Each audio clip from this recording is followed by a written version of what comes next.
శాతం పెంచుకుంటారు. ఒకవేళ అదే స్పీడ్లో వెళ్ళి ఉన్నట్లయితే ఖచ్చితంగా త్రిముఖ పోర్ అనేది ఇక్కడ చాలా స్ట్రాంగ్గా ఉండేది.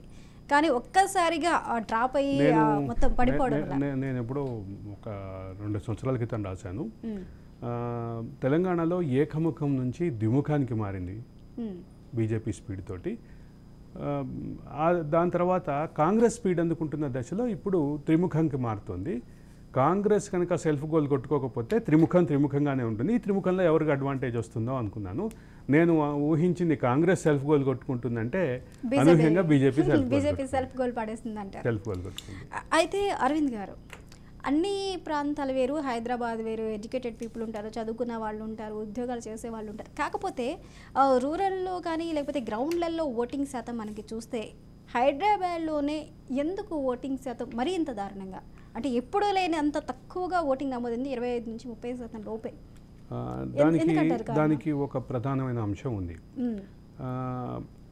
గ్రామ స్థాయిలో అంటే vote verification power revenue department వాళ్ళకు ఉంటుంది. వాళ్ళు ఆ రెవెన్యూ డిపార్ట్మెంట్ వాళ్ళు ఫీల్డ్లోకి వెళ్ళి వాళ్ళు ఉన్నారా లేదా చూసి చేస్తారు. ఇక్కడ ఏమవుతుందంటే మున్సిపల్ వాళ్ళకు ఉంటుంది. ఈ మున్సిపల్ వాళ్ళకు ఉన్న దగ్గర ఒక సమస్య వస్తుంది. ఒక కాలనీలో ఇవాళ అప్లై చేసిన వ్యక్తి ఇల్లు మారితే ఆ ఓటు తీసేసే అవకాశం, అంటే దాన్ని చెక్ చేసేటటువంటి తీరిక ఈ బిఎల్ఓకి, బూత్ లెవెల్ ఆఫీసర్కి ఉండదు. కాబట్టి ఇట్లాంటి దాంట్లో కొంత ఇబ్బందులు ఉన్నాయి. రెండోది, ఒక దగ్గర నుంచి మారి రెండో దగ్గరికి వచ్చిన తర్వాత అది తీసేసామని లెటర్ పెట్టినా కానీ తీసేయరు. అవును, ఈ సమస్యలు కూడా ఉన్నాయి. అంటే ప్రాసెస్ ప్రాబ్లం ఉంది, అడ్రస్ ఈ సమస్యలు కూడా ఉన్నాయి. నేను నా పర్సనల్ ఎగ్జాంపులే చెప్తాను. నేను 2014 ఎన్నికల్లో ఒక నియోజకవర్గం నుంచి ఓటేశాను. నేను క్లియర్గా 2014 తర్వాత 2018 లోపు ఇంకో నియోజకవర్గాన్ని అడ్రస్ మారి ఆ నియోజకవర్గానికి పెట్టుకునే క్రమంలో నేను క్లియర్గా ఫలానా అంటే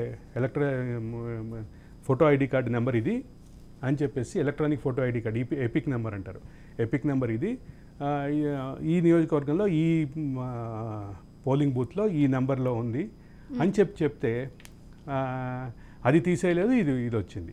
ఇప్పుడు నాకు అక్కడి నుంచి మెసేజ్ వస్తున్నాయి, ఇక్కడి నుంచి మెసేజ్, రెండు ప్రాంతాల నుంచి వస్తున్నాయి. కానీ నేను ఒకటే ఓటేశాను. యా, 2 నియోజకవర్గాల నుంచి మెసేజ్లు వస్తున్నాయి.